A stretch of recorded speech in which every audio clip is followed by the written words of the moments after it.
Horror Files, where fear meets technology. The white light does not let Ayla go.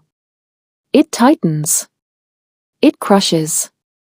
It peels her existence apart layer by layer, as if the universe itself is examining her and deciding what parts are worth keeping. There is no falling back to earth. There is no mercy. She is being claimed.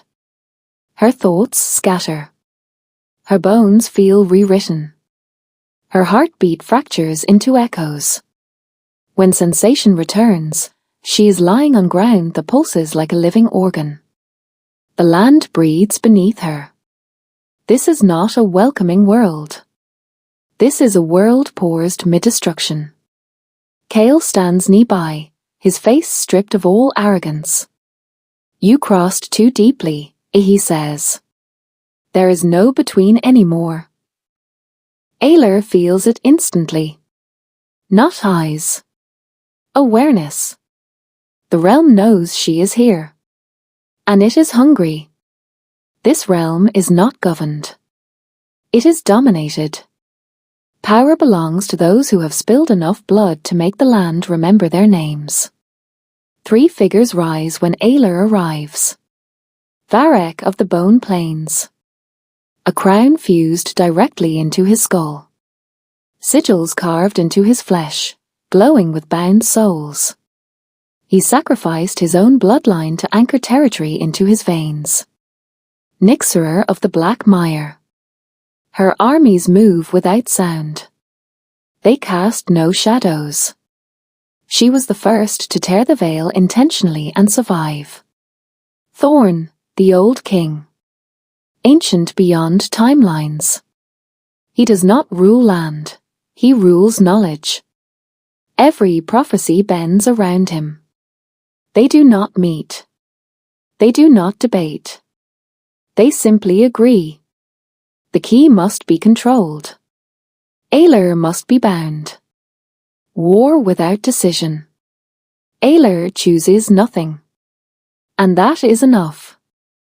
Armies collide across plains that scream when pierced by steel.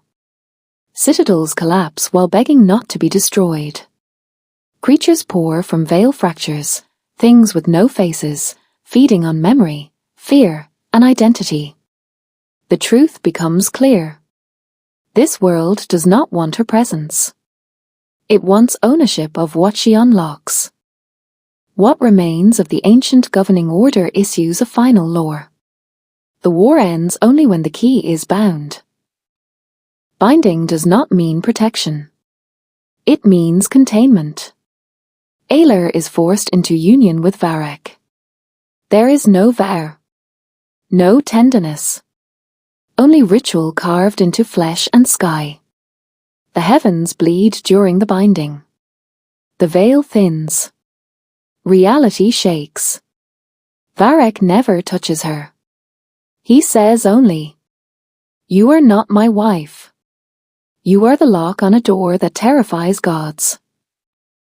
That night, Ayla does not cry. Something inside her goes silent. Something else wakes up. Time collapses in this realm.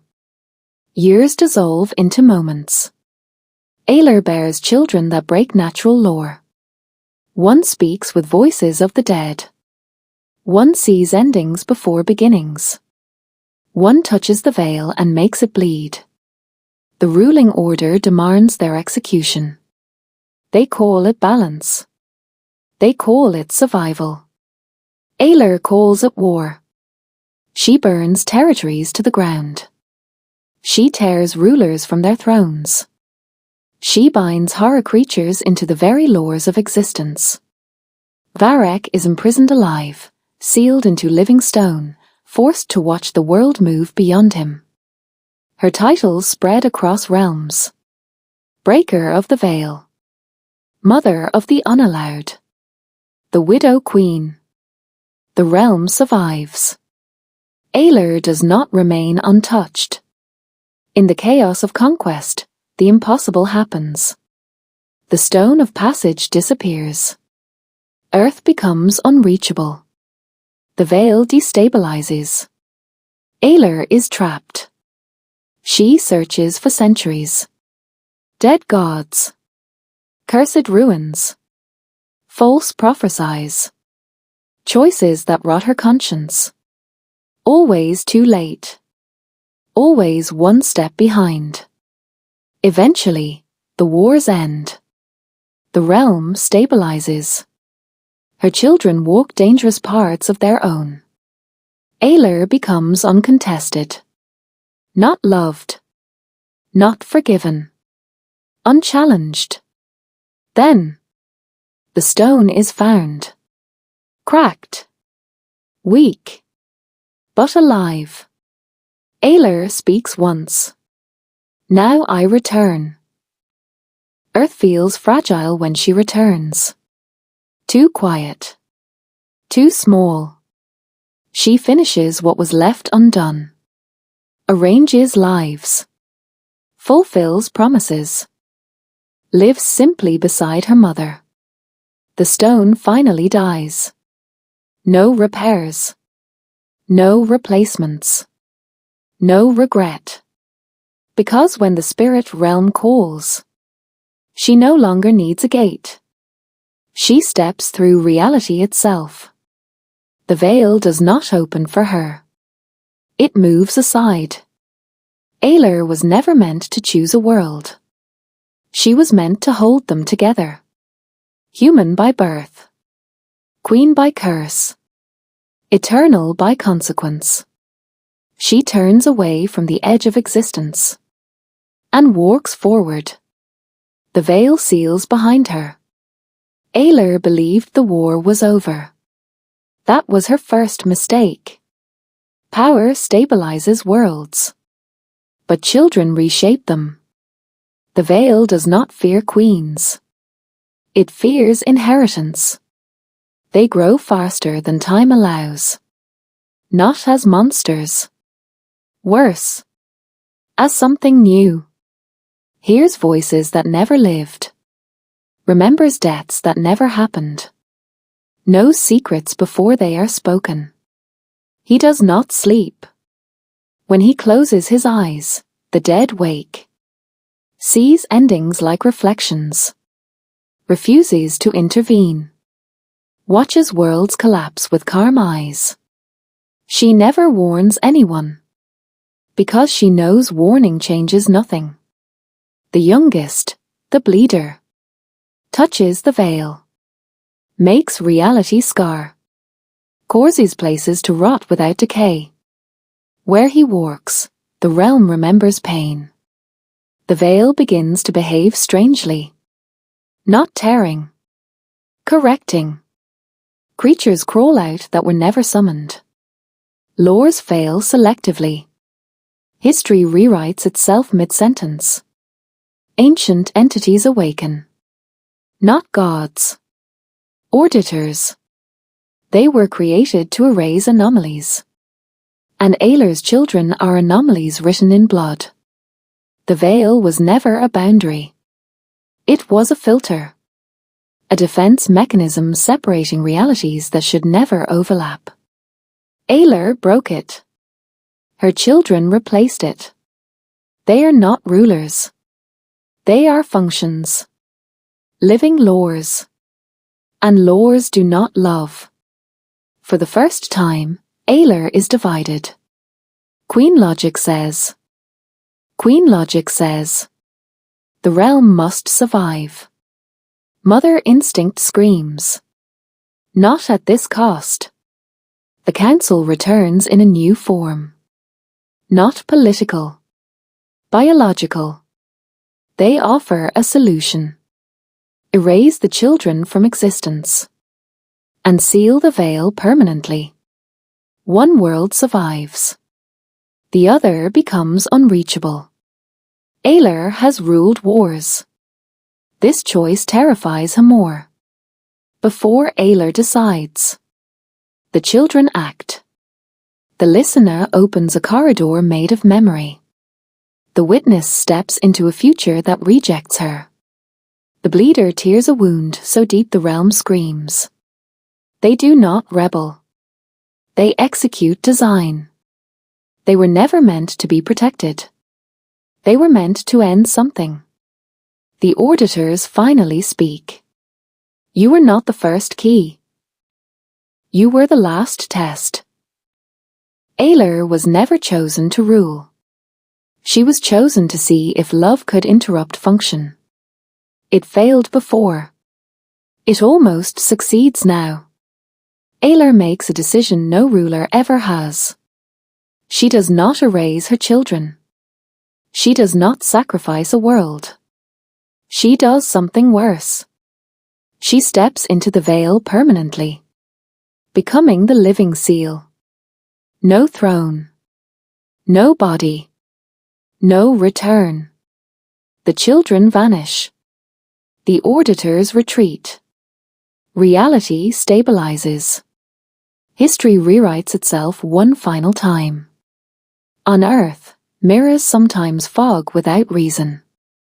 In the spirit realm, the sky occasionally breathes. And in the veil, something watches. Not with hunger. Not with rage. With endurance. Because Ayla did not save the worlds. She held them together with herself. The worlds continue. That is the lie everyone accepts. Earth spins. The spirit realm breathes. Time resumes its habits. But the veil does not forget being wounded. It remembers pressure. The first whispers. They begin subtly. Children on Earth draw doors they've never seen.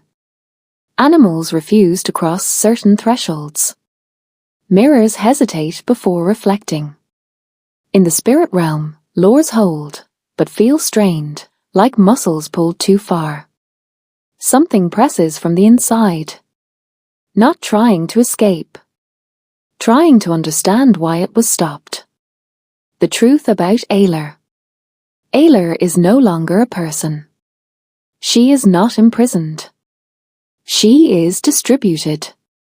Every fracture of the veil contains a version of her awareness. Not whole, not sane, not singular. She feels everything. Every reality brushing against another. Every thought that almost crosses over. Every forbidden possibility. This is not suffering. This is function. The whispering entity. Something else is in the veil. Always was. Not a guard. Not a ruler. A concept.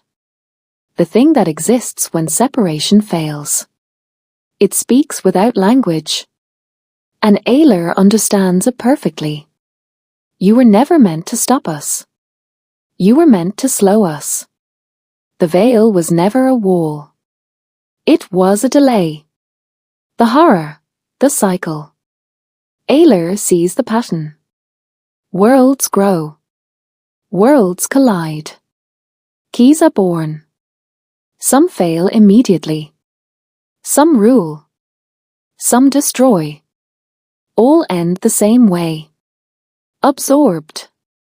Recycled. Forgotten. The veil does not protect worlds. It feeds on them slowly. Ayla's final awareness. Love mattered. But not enough. Sacrifice mattered. But not permanently. She understands now. The universe is not cruel. It is efficient. And efficiency does not care who bleeds. The last decision, not salvation. Ayla cannot destroy the veil. She cannot escape it. She cannot warn anyone. So she does the only thing left. She corrupts herself. She injects memory into structure. Emotion into lore. Choice into inevitability. She becomes a flaw. A hesitation. A stutter in cosmic process. Worlds will still end. But slower. Children will still be born wrong. But with chances. Hope becomes inefficient. And inefficiency is rebellion. The veil still whispers. But now, it whispers something new. Not commands. Not hunger. A question. Why does this one endure? No answer comes. Only resistance. The last line, the true end. Somewhere, in some world, long after names have lost meaning, a fracture holds. A collapse delays. A reality survives one breath longer than it should. And no one knows why. Except the veil. And the woman inside it. Who refused to disappear quietly. Ayla's story was never about power. It only looked that way. It began with absence. A house full of noise that turned into silence. A child who learned early that attention is never guaranteed. That love can vanish without explanation. She tried to understand people. Then control them. Then protect them. Each step felt logical. Each step moved her farther from being human. What she became. Ayla crossed a boundary no one was meant to see. Not because she was chosen, but because she refused to stop asking why. The spirit realm did not crown her out of respect. It used her because she worked. She ruled wars she never started. She bore children who were never meant to exist. She wore titles that sounded powerful and felt like chains. She was never a villain. But she was never innocent again. The truth of the veil. The veil was not evil. That is the hardest truth. It was a system. A process. A cosmic necessity that kept realities from collapsing into one another. Keys like Ayla were not saviors. They were tests. Most failed by breaking. Some failed by ruling. Ayla failed by caring. And that failure changed everything. Her final choice. When forced to choose between the survival of worlds and the existence of her children, Ayla refused the logic of the universe. She did not destroy the veil. She entered it. Not as a queen. Not as a guard. But as resistance. She became the floor no system anticipates. Memory. Emotion. Delay. She did not stop the end. She slowed it. What remains? The worlds continue. Earth never knows her name. The spirit realm remembers her as a warning. The veil remembers her as pain. Children are still born wrong. Worlds still fall. But sometimes, a collapse hesitates. A reality holds a moment longer. A choice exists where none should. That is her legacy. Final meaning. Ayla was not the hero. She was not the monster. She was proof that even in a universe built on efficiency, defiance can exist simply by refusing to disappear.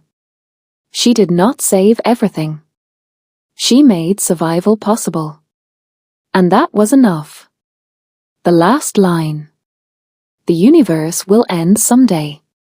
But it will not end cleanly. Because Ayla was here. The end. Blackheart. Tech Horror Files, where fear meets technology.